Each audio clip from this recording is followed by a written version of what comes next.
Hello friends, welcome back to the my new video guys and my YouTube channel guys. Today when we are going to talk about guys eye comfort, how can we on and how can we use it. Once we want to on guys your Oppo phone guys eye comfort, so how can you on it today friends? I will show you, I will tell you in this video guys. So before starting video friends, first of all go and subscribe the channel guys, click the bell icon, like the video. Friends, now let's see guys how can we on guys Oppo phone guys eye comfort setting and how can we use it. So friends, you will have to on guys your Oppo phone setting guys.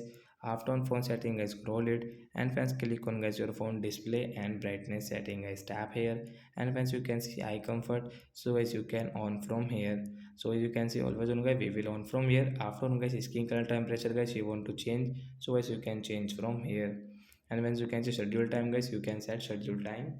So like the guy we can on guys eye comfort and guys we can use. So you should on guys at night guys when you operate your phone at night, so you should on guys your eye comfort. After on guys you can use your phone easily. So that's it guys, thanks for watching the video, bye guys.